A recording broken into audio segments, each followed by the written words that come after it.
Hello fellow cliff jumpers, welcome back to the channel. This is our official first video filmed at our new location, and while it's not going to be a very complex one, it's a problem that might come up for Mark III or Corrado owners because they all share the same system with their gas tank. And actually this will probably apply to Passat owners, although I don't know that many Passat owners that would be doing the sort of driving that would cause this problem.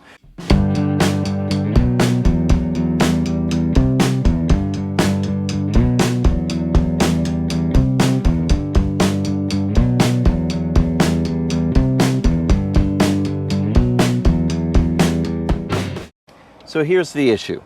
Driving along in a spirited manner, and let's just say theoretically you hit an imperfection in the road that makes your suspension bottom out a little bit on the hard side. Now this could happen with hitting a big unexpected pothole, or this could be just driving really fast and your car bottoms out on a fairly significant change in elevation in the road. At any rate, you hit hard, and all of a sudden your fuel tank starts to indicate that you have no fuel in it, instead of whatever level that you had it before. What has probably happened, and this has happened to me multiple times, is the fuel pump itself down here locks into the bottom of the fuel tank. And if you hit something hard enough, it can unlock and then just start to float around vaguely inside your tank. And there is a fuel sender that will come loose as well, and that'll just float around and it'll make it look like you've got no fuel. Now, the dangerous thing with this is if you don't have a lot of fuel in the tank, the pump can start to go sideways and it won't suck in the fuel that you need, so you could just run out of gas, essentially. You starve your motor and it just poops out the side of the road. Not great. That did not happen to me recently, but what did happen was I did bottom out pretty hard in a spirited driving manner. And according to the guy following behind me, hi Nick, in his Lamborghini, he said that parts flew off my car and he slowed down pretty rapidly, and I think he hit the same thing pretty hard as well, but sorry about that. Anyway, we're gonna dive into this, so let me just show you what we got going on here. If you remove the carpet in the back, it just lifts out. There are 3 screws that hold the lid to your fuel pump in place on a Corrado or a Mark III. This just unclips the power to the fuel tank, and that's where we're going to take it from now. We are going to undo the circlip that holds the whole thing in place. It's a locking ring, and we are going to move that out of the way and see if we can just snap the fuel pump back in place and put this all back together without undoing everything. Normally I would undo all of this, but I'm going to see if I can do it without undoing the hose clamps and all that, because these hoses are getting pretty old and kind of rough, and I think I can do it without having to undo all of that. Let's see. Alright, so this locking ring, there's actually a factory tool for it, but the best way to get it out is to put a little bit of lube. Just let that soak in there. I had this out very recently, so it should be fairly lubed already. But I'm just going to let that soak in there for a moment.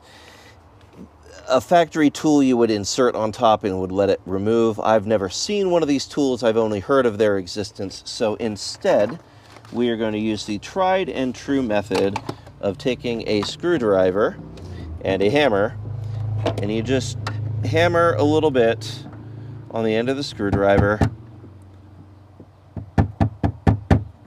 and go around to all the little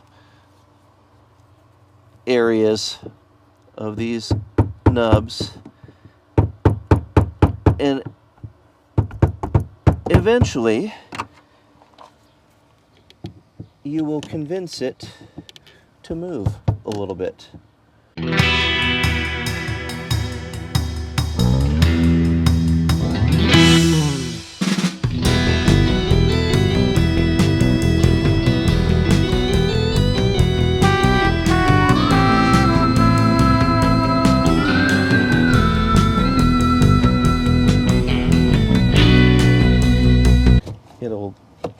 me to do what I need to do without having to remove them completely. Not really sure. Maybe. Maybe not. But with the ring loose, I'm going to go ahead and lift up the lid here. And it should slide out of the gasket with a little bit of persuasion.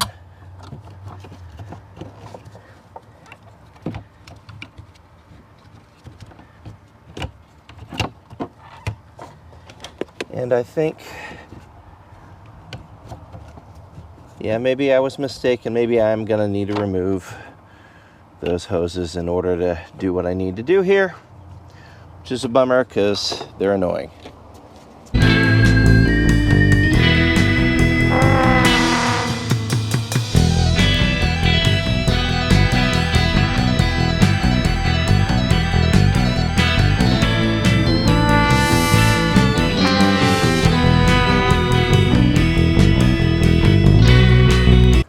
Now, oh yeah, that is totally loose down in there, just floating around, not doing anything that it's supposed to do. So, trying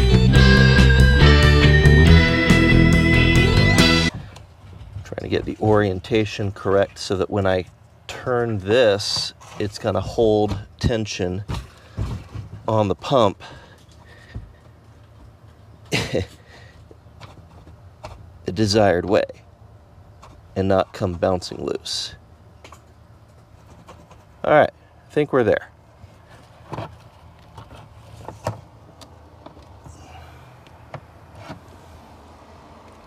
See if we can get a flashlight to show you what is going on.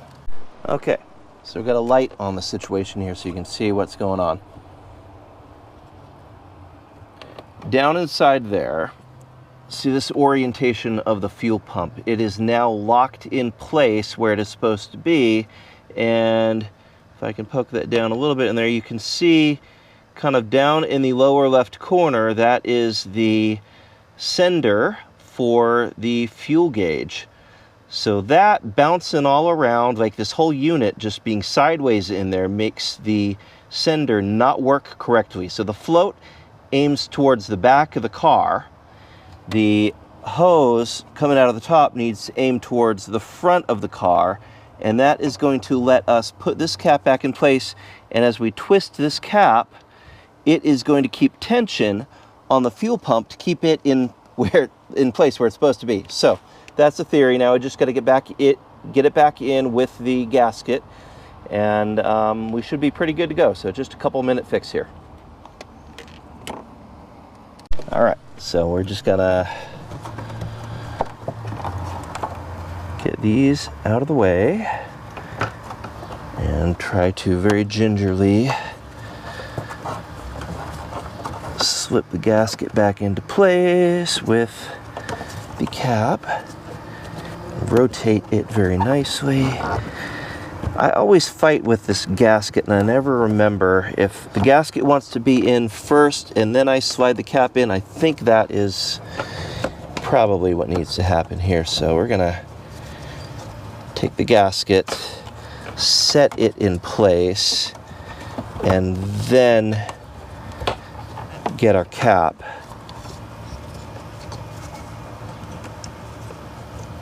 mounted.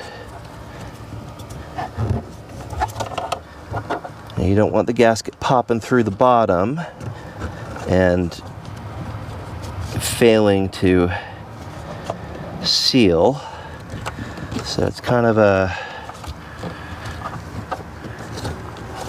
delicate operation.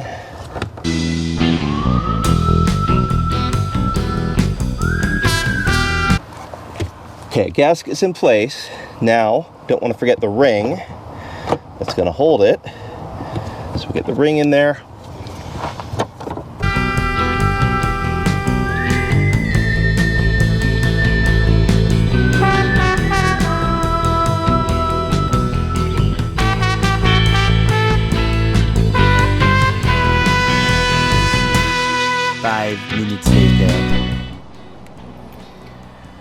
Everything back together. all connected back the way that we had it. And if we were successful, then we should be able to fire her back up and see the needle actually move. So let's see if we're successful here. Get some lights on in the dash just to help us out with that. I'm gonna prime the pump a couple of times just because we had the fuel lines disconnected. And now let's give it a whirl. All right, she fires to life, and let's look at that fuel gauge and see if it rises. Oh, look, it's moving. All right, so we were successful.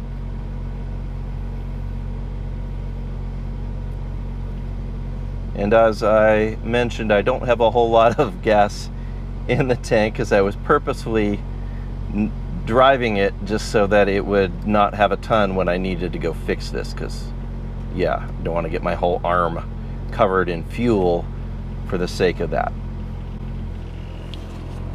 But we've got a successful Corrado repair, so that's another good one in the books, and I think I'll drive her tomorrow to go to Cars and Coffee.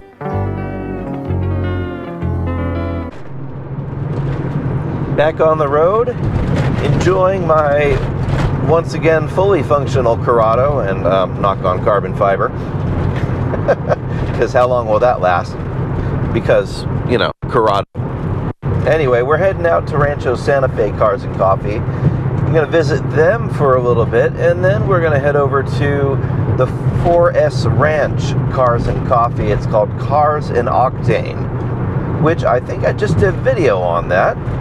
So, hang out at two spots this morning and enjoy it. Today apparently is the NSX invasion. There's a whole bunch of NSX drivers out. We'll check out some of their rides as well while we're out there, and yeah, see what sort of mayhem we get into.